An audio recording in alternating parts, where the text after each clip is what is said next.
हम लोग हम लोग गीता का 5वां अध्याय पढ़ रहे हैं। कर्म संन्यास योग। उसमें हम आज श्लोक नंबर तीसरा श्लोक पढ़ेंगे आज। भगवान बोल रहे हैं, देयः स नित्य संन्यासी यो न द्वेष्टि न कांक्षति निर्द्वन्द्वो हि महाबाहो सुखं बन्धात् प्रमुच्यते। ज्ञेयः स नित्य संन्यासी यो न द्वेष्टि न कांक्षति निर्द्वन्द्वो हि महाबाहो सुखम बंधात् प्रमुच्यते। हे अर्जुन, जो पुरुष न किसी से द्वेष करता है और न किसी की आकांक्षा करता है, वह कर्मयोगी सदा सन्यासी ही समझने योग्य है, क्योंकि राग द्वेषादि द्वंद्वों से रहित पुरुष सुखपूर्वक संसार बंधन से मुक्त हो जाता है। हरिओम।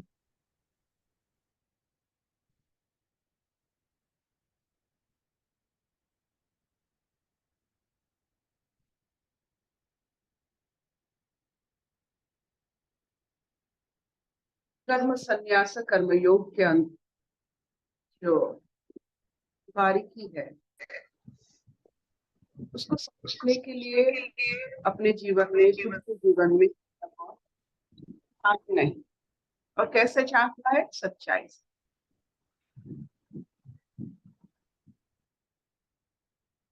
हम सब कर्मरत रहते हैं, कर्मशील रहते हैं,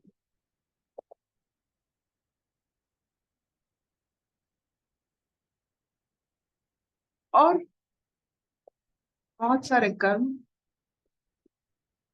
हमें करने में चाहत होती है, इच्छा होती है, अच्छा लगता है, मुक्त लगता है, अनुभवी लगता है।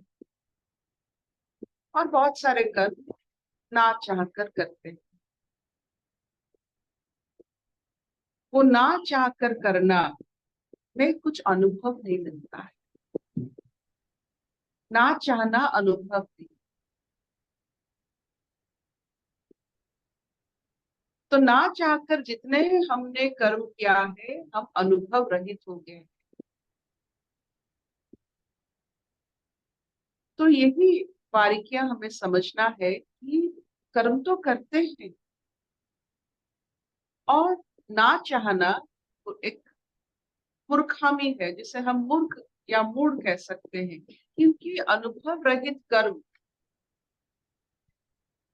उसका मोल कुछ नहीं रहता है। ना चाहना एक अनुभव नहीं है।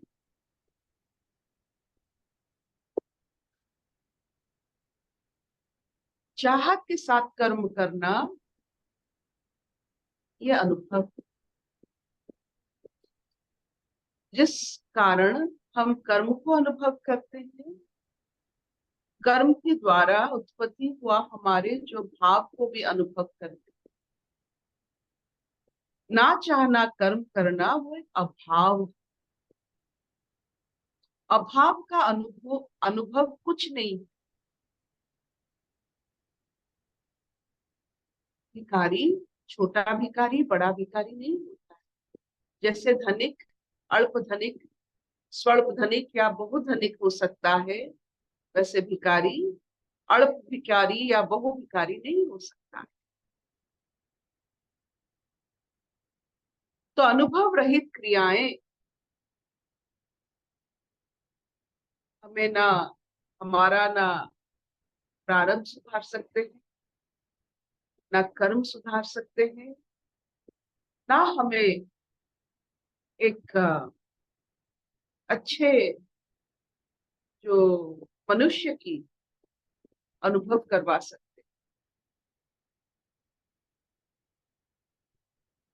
ये जो आज के श्लोक है,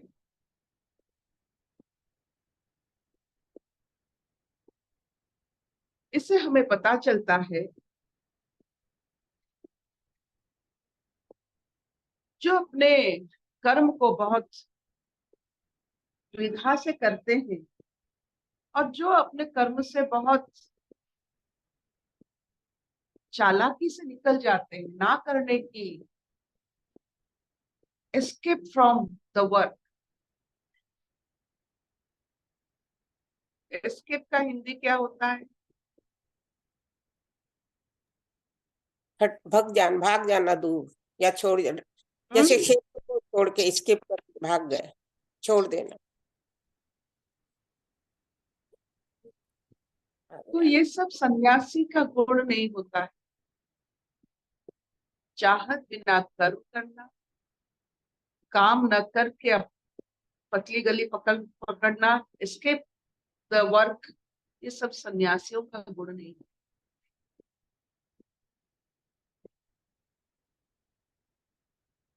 जो बखूबी अपना कर्म, कुछ भी जो सामने आए,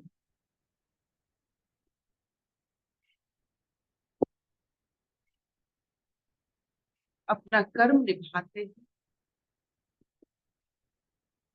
कर्म करने के वक्त कभी नहीं सोचते हैं हमें इच्छा नहीं है, ये मुझे ये करने की इच्छा नहीं है, ये मुझे अच्छा नहीं लगता है।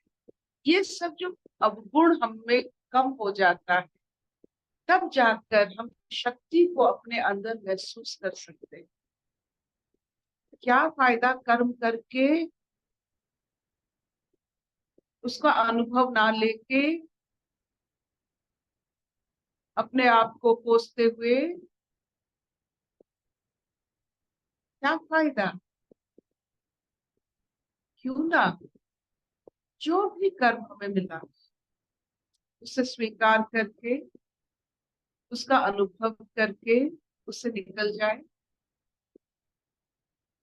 हमारे एक कर्म और एक कर्म को जुड़ता है। It is a bridge.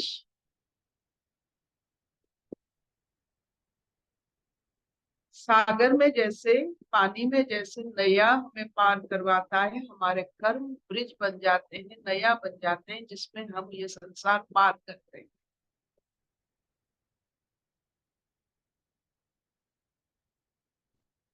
तो क्यों ना हर कर्म, ये संसार पार करने का तरीका हमें उससे मिले।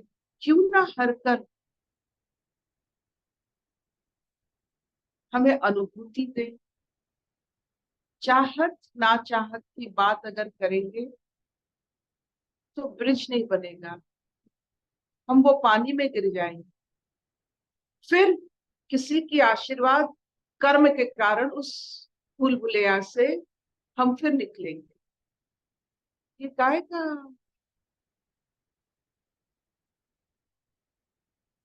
विवेक है?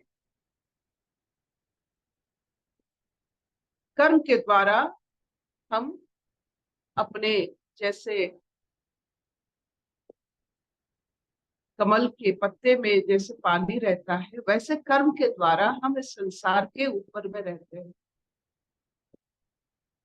गिरते नहीं है, उसके अंदर नहीं जाते हैं, कर्म के द्वारा। तो इस कर्म जब मिल रहा है हमें, उससे ना चाहना, ये कौन सी बुद्धिमान के काम। बस हमें ये नहीं, कर्म नहीं करना चाहिए, ये कर्म मुझे अच्छा नहीं लगता, ऐसे करके क्या मिलता है? What do you get? जैसे मैं ये 7-8 साल अपने माँ के साथ वही मेडिकल की टेक्निक्स, वही ये मुझे रहना पड़ा। अगर मैं कहूंगी इसमें मुझे नहीं रहना, that is the bridge for me, उसके ऊपर मुझे जाना है।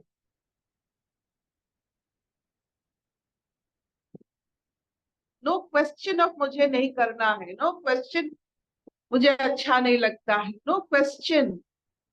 जब तक हम कर्म आनंद में करेंगे, इस भवसागर को बड़े, जिसे कहते हैं, बड़े आराम से पार कर लेंगे कर्म के द्वारा। मेरा यही विनती है आप सबसे, जब भी आप कुछ कर रहे हो, बड़े प्यार से, श्रद्धा से कीजिए, वो कर्म योग बन जाए। अगर आपको वहां से अनुभव मिलता है तो आप कर्म संन्यास भी ले सकते हैं। अनुभूति से आप मुक्ति हो जाते हो उस कर्म से, फिर नया कर्म मिलेगा। एक कर्म आपको दूसरे कर्म तक पहुंचाता है, तो आप अगर नहीं करोगे, उसका अनुभव नहीं करोगे, दूसरा कर्म भी आपको नहीं मिलेगा, वही कर्म आपको करना पड़ेगा।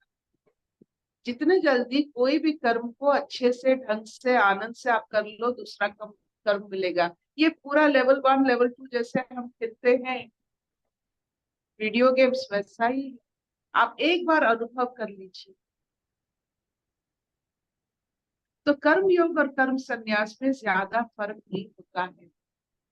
श्रद्धा से कीजिए कोई भी कर्म, कर्मयोग, श्रद्धा किए हुए कोई भी कर्म जिसमें आपका अनुभव पूरा बन जाता है, वो कर्म संन्यास बन जाता है।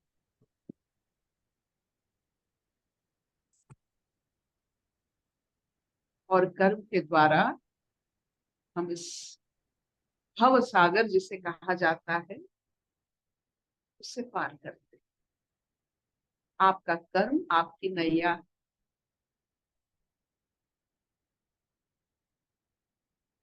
आपका कर्म आपकी गति है। आपका कर्म आप हो, आप ही के हिसाब से आपको कर्म मिलता है। आपको खुद को जानना है तो आपकी कर्म को देख लीजिए, जो कर्म आपको मिलता है आप वो हो।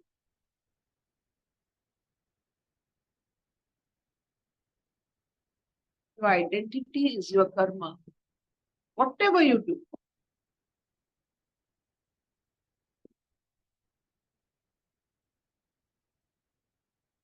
कर्म हम रोक नहीं सकते हैं, उसे अलग नहीं कर सकते। आ रहा है, करना पड़ेगा। आपकी भाव के अनुसार आपके और कर्म आता है। कर्म अपना एड्रेस कभी नहीं पूछता। जिसके और जो कर्म आ रहा है वो सही एड्रेस पर आ रही है। कभी आप इससे मत कीजिए कि वो करेगा, आप कर लीजिए। किसी के ऊपर अपना कर्म मत डालिए, चाहे वो छोटा हो बड़ा, कर लीजिए। उसी से आपका अगला पड़ाव, उसी से आपका नियति बदलती है। नियति सब बदल जाती है कर्मों के हिसाब से।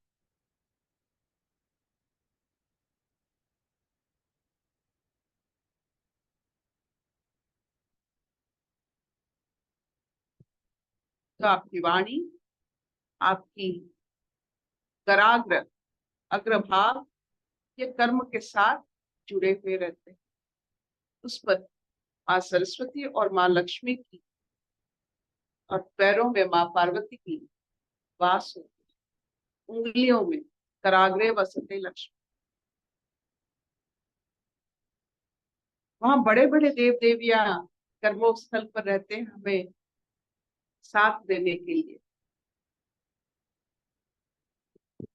तो जब आप ये देव देवियों को, ये 33 करोड़ देव देवियों को अपने शरीर के सही जगह पर पहले बिठाएंगे, मनन करेंगे, साधना करेंगे, तो आप जानेंगे कि ये देव देवियां हमें अपने कर्मों में कितने सहायता करते हैं। हर एक शरीर के हर अंश के लिए एक देव है, एक देवी है। उन्हें वहां बिठाई। जीव के अग्रभाग में माँ सरस्वती बैठते हैं, हाथों के मूल में गोविंद है। तो जब हम कर्म करते तो वो करते हैं ना,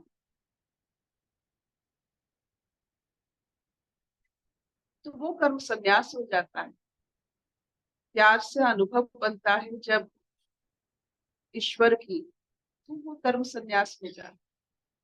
साधारण सा कर्म कर्म संन्यास की भोग देते हैं, अनुभव देते हैं। मानो ईश्वर कर रहे हैं, आप आह्लादित हो रहे हो।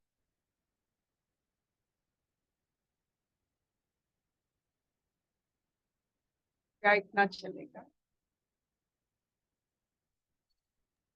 हाँ अर्पिता। Understood? हाँ मामा चलेगा।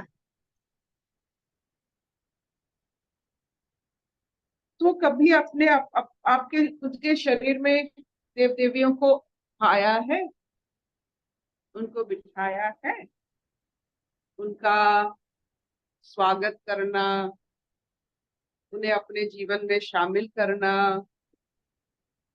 उनको अनुभव करना, उनका यथा संभव उनका जो पूजा कहते हैं वो करना, क्या आप कर सकते हैं?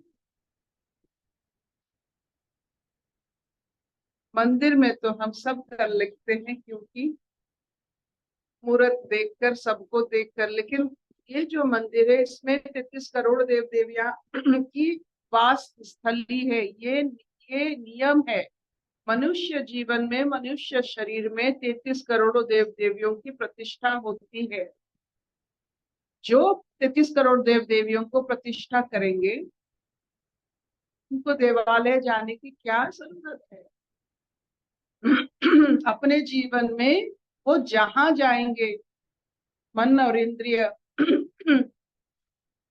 साथ में रहेंगे, एकाग्रता में रहेंगे, वो तो चारों तरफ जहां जाएंगे ये ऐसे व्यक्तियां जो अपने शरीर में, अपने देह में 33 करोड़ देव देवियों की प्रतिष्ठा किए। एक देवी को प्रतिष्ठा कर लो जीव के अग्रभाग में, मां सरस्वती।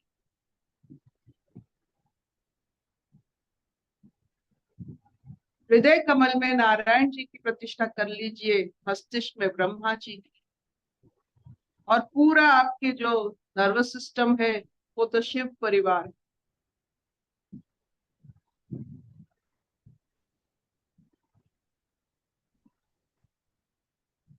और हर रोम रोम की कूप में आप शक्ति की अनुभव कर सकते हो।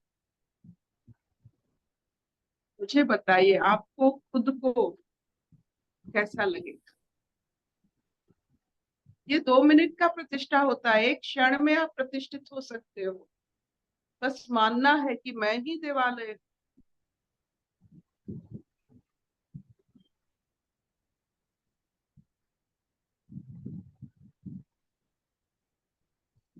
असतो मां सत्कमय, तमसो मां ज्योतिर्गमय, मृत्युर्मां अमृतंगमय। सर्वे सुखिनः सन्तु, सर्वे सन्तु निरामया, सर्वे भद्राणि पश्यन्तु, मा कश्चित् दुःखभाग् भवेत्।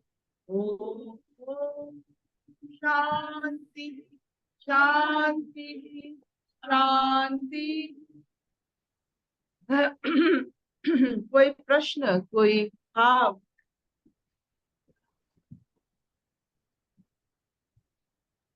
अर्पिता, जो आप बोल रहे हैं ना, सारे 33 करोड़ देव देवता हमारे शरीर में होते, तो कैसे उसको महसूस करना है? जैसे आपने बोला पैरों में माँ पार्वती होती है, हाथों में, और जैसे हृदय में, जो भी बोला शिव परिवार, और हमारे ये हमारे ये होता है। हमारे बहुत देवी कवच सब है, इसमें लिखा है कौन सा देवी कौन से जगह पर वो विद्यमान है। तो एक कवच को आपको पकड़ना है। जैसे मैं माँ सरस्वती के कवच को अनुभव करती हूँ, तो वो पाठ से ही बार बार अपने हर उस जगह में कौन सा देवी रहते हैं वो महसूस करती हूँ। ये महसूस की बात, मानेंगे तो पूरा ब्रह्मांड है, नहीं मानेंगे तो जड़ है।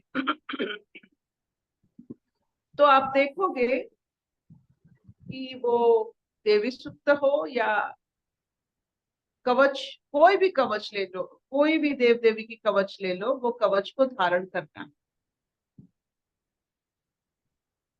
ये कवच होता है। हमारे मुनि ऋषिगण सब लिख के गए, जिसको आप बार बार मनन और मंथन करने से अनुभव कर सकते हो।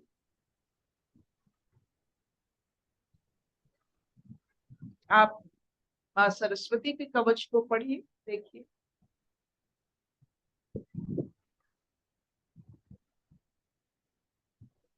बहुत सुंदर कवच, सब देव देवियों का कवच रहता है। ये सत्य असत्य की बात नहीं है। आपका घर है, ये सत्य है क्या? आप घर में एक मेन डोर है, वो बंद है, ये सत्य है क्या?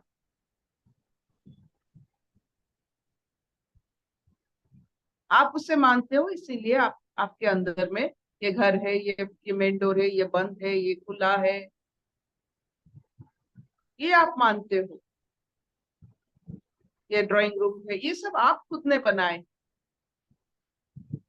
ये बेडरूम है, यहाँ सोते हैं, वहां खाते हैं, ये आपका खुद का बनाया, ये सत्य नहीं। और एक दूसरे को देखो और ऐसे ऐसे ही घर बनाते हैं। ये बेडरूम है, ये ये ड्राइंग रूम है, यहाँ कुछ सत्य नहीं। वैसे ही जब अपने आप पर, इस शरीर पर आप आहिस्ता आहिस्ता इस शरीर के माध्यम से ऐसे सत्य को आप महसूस करोगे, तो शरीर का सतगुण से आपका पहचान हो जाएगा। और उस भाव से शरीर के साथ आप अगर जुड़ते हो, शरीर और आपको सच्चाई के साथ पेश आए। शरीर तो 3 गुण में है ना, तो आप किस गुण से जुड़ते हो? सत्य से, राजस से या तमस से? ये आपका काम है। किस भाव से, किस रंग से आप जुड़ते हैं? अब देखो, एक्सीडेंटली कभी हमने माँ सरस्वती के साथ जुड़ गए, एक्सीडेंटली कभी जुड़ गए थे चाहे वो एक क्षण के लिए, और उसका असर देखिए हमारे जीवन पर।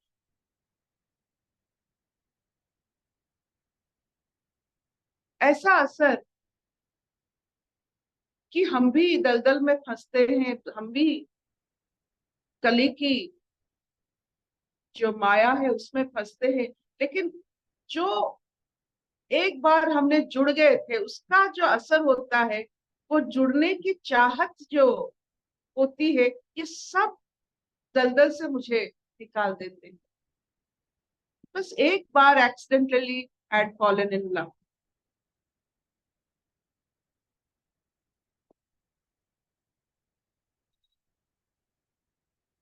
बस यही होता है।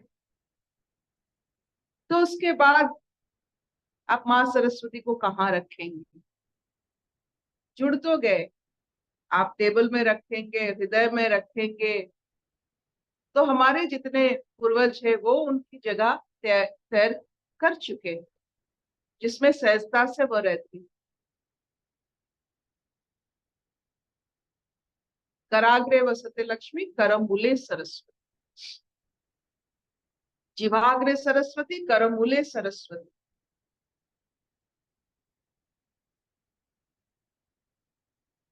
तो कवि जब लिखते हैं तो पहला जब अपना हाथ को रखते हैं, वहां जो दम्भ है वो माँ सरस्वती।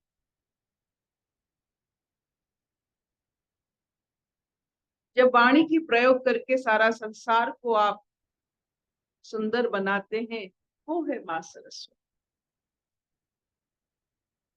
एक देवी के ऊपर कर्म करने में इतना समय लग जाता कि कितना जन्म लग जाएगा मुझे मालूम नहीं, उनकी सारे प्रक्रिया को समझने के लिए।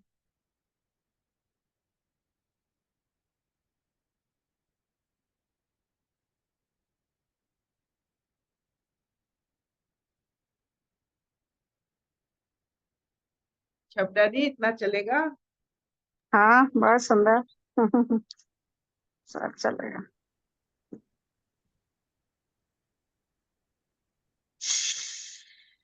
तो अर्पिता ना, एक्चुअली जो आपने बोला कि एक क्षण में इष्ट, मतलब जैसे आपको लगा कि सरस्वती है, तो उसके पहले शब्द मतलब कैसे थे और उसके बाद क्या फर्क हो गया? मतलब जैसे आप बोले ना, मतलब शब्दों में भी जो एक बार आपने बोला था कि कोई कुछ बोलता है तो मुझे ऐसा लगता है माँ सरस्वती मेरे लिए उसमें कुछ रखा है करके, ऐसे सुन, मतलब आपने कुछ तो बोला था ऐसे।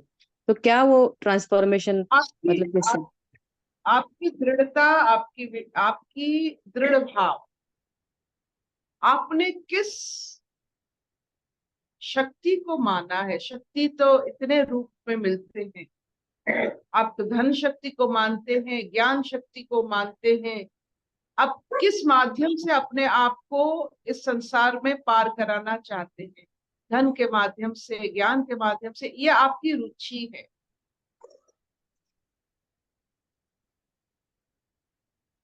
तो हमने शायद ज्ञान की पलड़ा हमारे लिए हर समय भारी है और भारी रहेगा।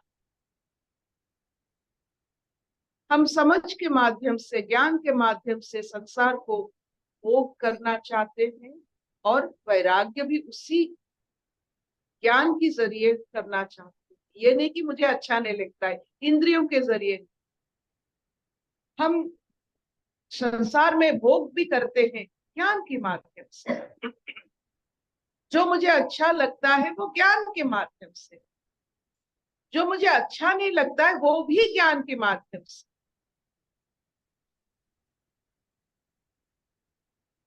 तो it is not that I like, I don't like. इसमें ज्ञान क्या है? इसको करते करते करते माँ सरस्वती की जो जो पूरा आंचल है, कब हम ओढ़ लेते हैं पता नहीं चलता।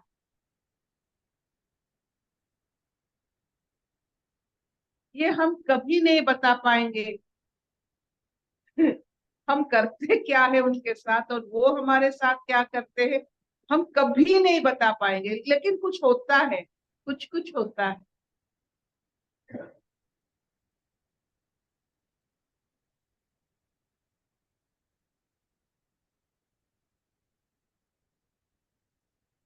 ना चलेगा।